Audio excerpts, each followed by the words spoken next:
குலசையில் பார்த்தீங்கன்னா முத்தாரம்மங்களுக்கு நாங்கள் காளிப்பறை செட்டு மேலதாளத்தோட வரோம் அப்படின்னு பார்த்தீங்கன்னா எந்த இடத்துல அலோவ் பண்ணுவாங்கன்னு பார்த்தீங்கன்னா இந்த காளிப்பறை செட்டெல்லாம் இந்த இடத்துல அலோவ் பண்ணுவாங்க. இந்த இடத்துல ஒரு பெரிய ஆர்ச்சி உண்டு. இந்த 4 முக்கு ரோட நல்லா பார்த்துக்கோங்க. இந்த இடத்துல ஒரு பெரிய ஆர்ச்சி உண்டு. செக் போஸ்ட் வச்சு ஒவ்வொரு காளிப்பறை செட்டையாக அனுமதிப்பாங்க இந்த இடத்துல. அதனால் கொஞ்சம் பொறுமையாக நம்ம க்யூவில் நின்று போகிற மாதிரி தான் இருக்கும். கொஞ்சம் தாமதப்படுத்தவாவே நீங்கள் எல்லாமே கொஞ்சம் மெல்ல மெல்ல போகிற மாதிரி இருக்கும். அடுத்தடுத்த விஷயம் எந்தெந்த நடக்கும்னு நான் அப்டேட் பண்ணுறேன் வாங்க. குலசை முத்தாரம்மங்களுக்கு பக்கத்தில் இருக்கக்கூடிய கருங்காலியம்மன் கோவில் தான். இந்த கோவிலுக்கு நம்ம தசரா செட் அடிச்சுட்டு வரும்போது இந்த கோவிலில் இருந்தால் தீச்சட்டி நிறைய பேர் அக்கினி சட்டி வளர்த்துட்டு அங்கே அழகு குத்திட்டு போவாங்க. இந்த கோவில் நிறைய பேர் சாமியாடி ஆட்டம் ஆடிட்டுலாம் போவாங்க. இந்த இடத்துலையும் நிறைய ஒரு பெரிய ஒரு ஆர்ச்சி உண்டு. குலசை கருங்காலியம்மன் கோவிலை தெரியாதவங்க யாரும் இருக்க மாட்டீங்க. சப்போஸ் புதுசாக வீடியோ பார்க்குறவங்க எல்லாருமே இதான் தெரிஞ்சுக்கோங்க. தசரா அடித்து செட்டு வரும்போது குலசை கருங்காலியம்மன் கோயிலில் கும்பிட்டுட்டு தான் எல்லாமே அடுத்து ஸ்டெப்பு எடுத்து வைப்பாங்க.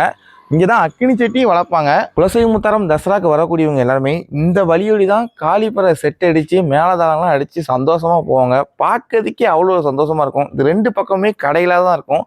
இந்த ஒரு பக்கத்து மட்டும் தான் ஆட்கள் எல்லாமே நடந்துட்டு போவாங்க. ஏன்னா கூட்டமே அந்தளவுக்கு ரொம்ப ரொம்ப கூட்டமாக இருக்கும். தசரா வருஷத்துக்கு ஒரு தடவை தான் வருது பார்த்தீங்களா, அங்கெல்லாம் கூட்டம் அதிகமாக இருக்கும்.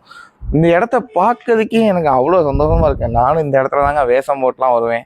ஆனால் இந்த இடத்த இப்போ நான் ரொம்ப ரொம்ப மிஸ் பண்ணுறேன். இந்த இடத்த இப்போ நார்மலாக பார்க்கும்போது கூட்டமே இல்லாதனால ஒரு மாதிரியே இருக்குது. சரி வாங்க அடுத்து கோயிலுக்கிட்ட போய் அங்கே எந்த விஷயம் நடக்குன்னு நான் சொல்கிறேன்.